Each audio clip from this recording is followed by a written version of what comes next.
CL Hindi high school में आप सभी बच्चों का स्वागत है। सरकार ने दिए गए ऑनलाइन टीचिंग कार्यक्रम के अंतर्गत मैं कक्षा 12वीं में आपको प्रकरण 9वां पढ़ा रहा हूँ।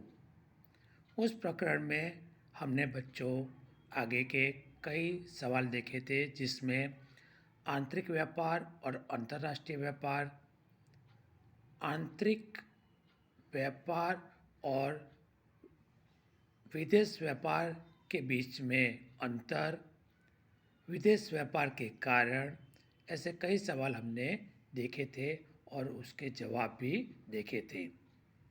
बच्चों, आप इसको YouTube पर भी इस वीडियो को सब्सक्राइब करके और लाइक करके देख सकते हो। बच्चों, आप अपनी जो किताब है वो साथ में रखना और मेरे साथ ही आप पढ़ते रहना। मैं पढ़ा रहा हूँ तो आप देखते रहना। उसमें आगे बढ़ते हैं 9वें पाठ में, विदेश व्यापार में। आगे का सवाल है और वो है लेन देन की तुलना की संकल्पना।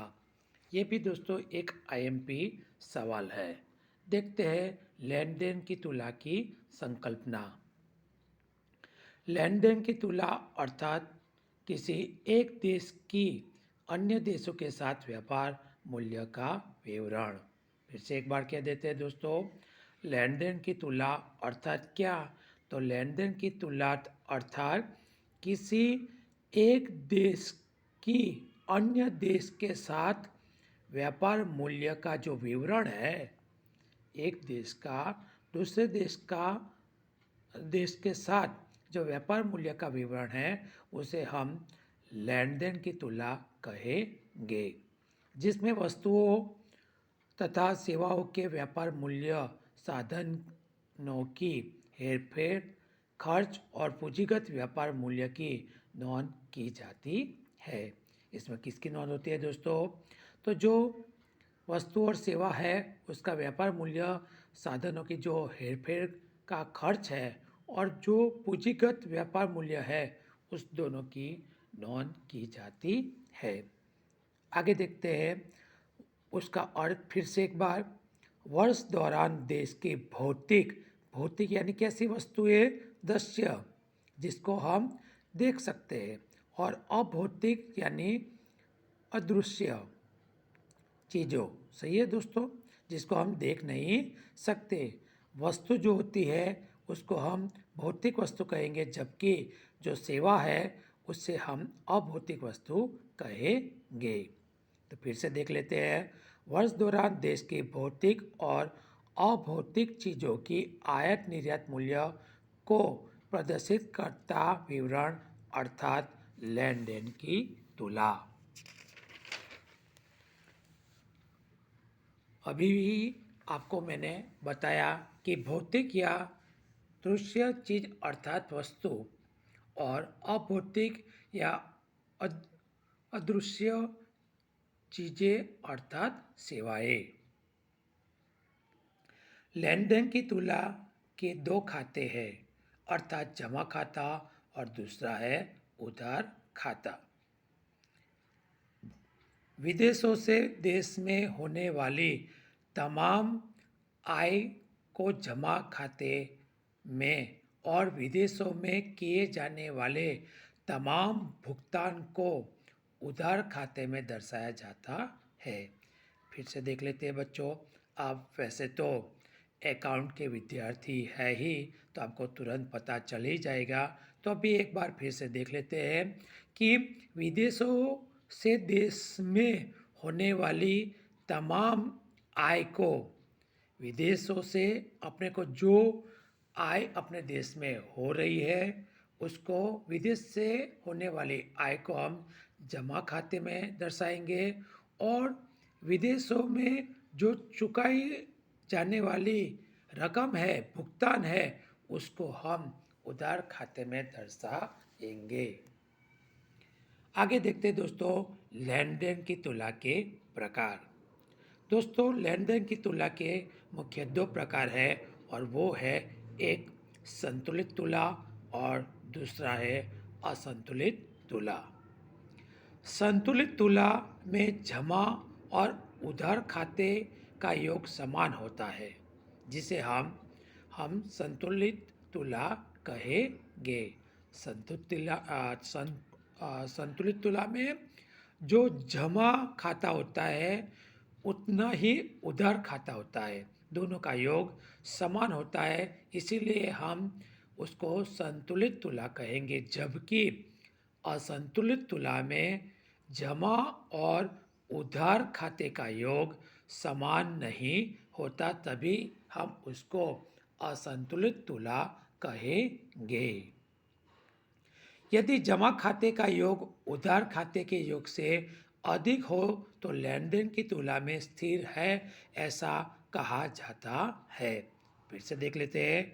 जमा खाते का योग उधार खाते के योग से अधिक हो तो लेन देन की तुला में स्थिर है, ऐसा कहा जाता है।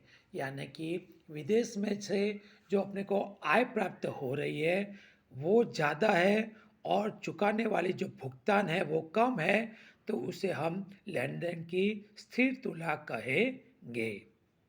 आगे देखते हैं। जबकि उधार खाते का योग जमा खाते से योग से अधिक हो तो लेन देन की तुला में घाटा होता है, ऐसा कहा जाता है। फिर से एक बार देख लेते हैं। उधार खाते का योग जमा खाते से योग से अधिक हो, यानी कि विदेशों में जो भुगतान करने का है वो ज़्यादा है, जबकि विदेशों में से अपने देश में आय कम हो रही है, तो उससे हम लेन देन की तुला का घाटे वाली तुला है, ऐसा हम कहेंगे। एक यहाँ पर नोट दी गई है। डबल एंट्री बुक कीपिंग के अनुसार लेन देन की तुलना संतुलित होती है, परंतु वास्तविक रूप से उसमें घाटा या स्थिरता होना संभव है। यानी कि लेन देन की तुलना कई बार घाटे वाली भी हो सकती है या कई बार स्थिर भी हो सकती है। तो ये हमने देखे लेन देन की तुला के प्रकार दो, संतुलित और असंतुलित। आगे बढ़ते हैं। लेन देन की तुला के खाते। लेन देन की तुला में दो खाते हैं, एक चालू खाता और दूसरा है पूंजी खाता। लेन देन की तुला में दो खाते हैं दोस्तों, एक चालू खाता और दूसरा पूंजी खाता। ध्यान दीजिएगा दोस्तों, यहाँ पर खाते की बात चल रही है, प्रकार की बात नहीं चल रही है, तो यहाँ बच्चे गलती करते हैं, तो ध्यान दीजिएगा आप भी दोस्तों। लेन देन की तुलना के दो प्रकार, संतुलित असंतुलित। जबकि उसके खाते के प्रकार कहे जाए तो इसमें दो प्रकार आते हैं, और वो है एक चालू खाता और दूसरा है पूंजी खाता। देखते हैं चालू खाते में क्या क्या आता है। तो एक चालू खाता, इस खाते में नीचे दर्शाए अनुसार जमा और उधार रकम दर्शाई जाती है। एक भौतिक वस्तुओं के व्यापार का मूल्य। भौतिक वस्तुओं की निर्यात आय जमा खाते में और भौतिक वस्तुओं की आयात पर होने वाला खर्च उधार खाते में दर्शाई जाती है। इस विभाग के योग को व्यापार तुला कहा जाता है। देश में भौतिक वस्तुओं के आयात भुगतान भौतिक वस्तुओं के निर्यात भुगतान से अधिक हो तो व्यापार तुला में घाटे की स्थिति उत्पन्न होती है।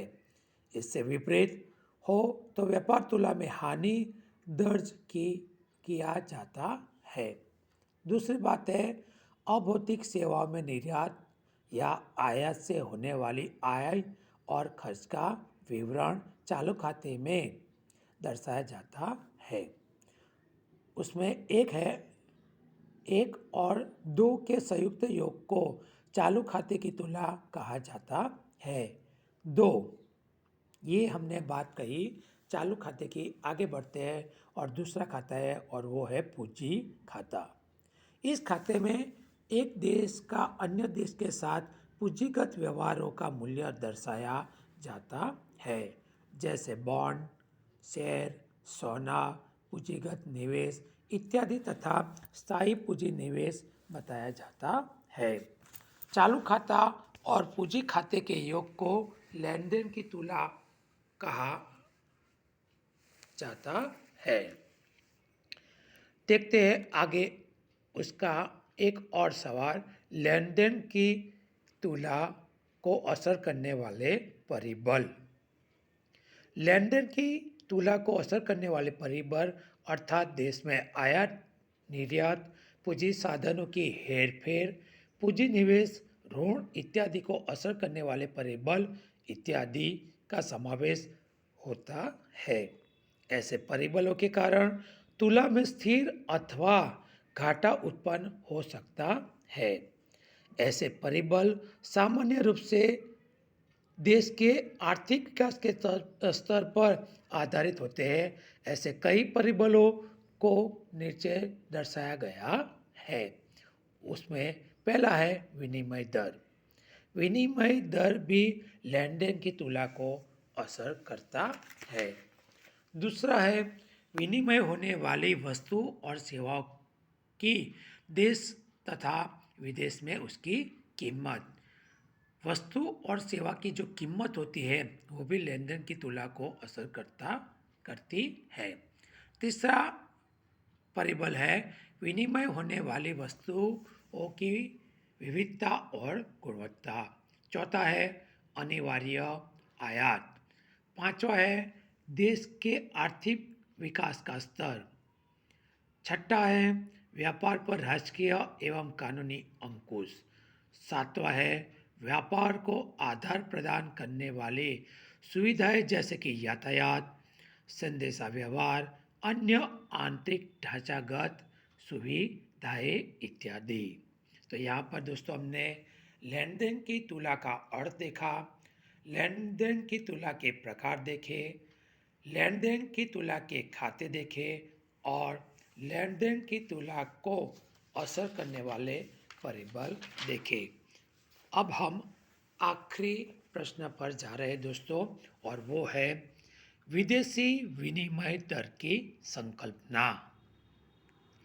भारत के नागरिक जब विदेश घूमने जाते हैं तब वे भारतीय चलन यानी कि रुपये से वहाँ खरीदी नहीं कर सकते। उन्हें रुपये को संबंधित देश के चलन में रूपांतरित करना पड़ता है। उसी प्रकार से भारत में कोई आयातकर्ता विदेशी वस्तु की आयात करे तो उसका भुगतान संबंधित देश के चलन में या अंतर्राष्ट्रीय स्तर पर स्वीकृत चलन में करना पड़ता है। यह उदाहरण भारत की विदेशी मुद्रा की मांग दर्शाती है।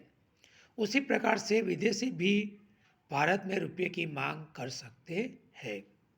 ऐसे प्रवासी या व्यापारी बैंकों अथवा चलन के कानूनी मान्यता प्राप्त व्यापारियों के पास जाकर अपने देश की चलन को अन्य देश की चलन में रूपांतरण करवाना पड़ता है।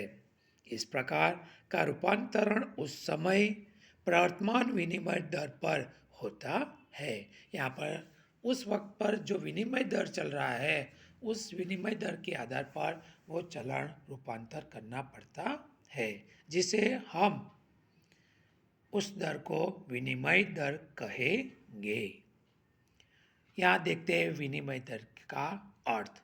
जिस दर पर एक देश की चलन को अन्य देश की चलन में रूपांतरित किया जा सके तो उस दर को विनिमय दर कहा जाता है।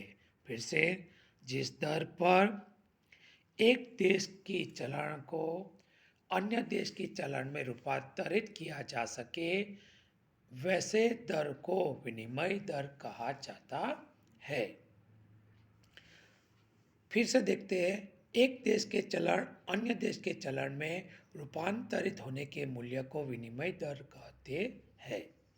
किसी भी देश का विनिमय दर अर्थात विदेशी चलन की एक इकाई का स्वदेशी चलन में व्यक्त होने वाली कीमत, अर्थात विदेशी चलन की एक इकाई खरीदने के लिए जितनी स्वदेशी चलन का भुगतान करना पड़े वह कीमत, यथा यूएस यानी कि अमेरिका डॉलर वर्सेस एक बराबर रुपया 60, यानी कि यूएस का जो चलन है यहाँ पर आपको डॉलर एक बताया गया है, जबकि स्वदेशी भारत देश का चलन जो है वो रुपया बताया गया है। तो यहाँ पर विनिमय दर दिया है दोस्तों, $1 बराबर 60 विनिमय दर, अर्थात यूएस का $1 खरीदने के लिए भारत के नागरिक को रुपया 60 चुकाने पड़ेंगे।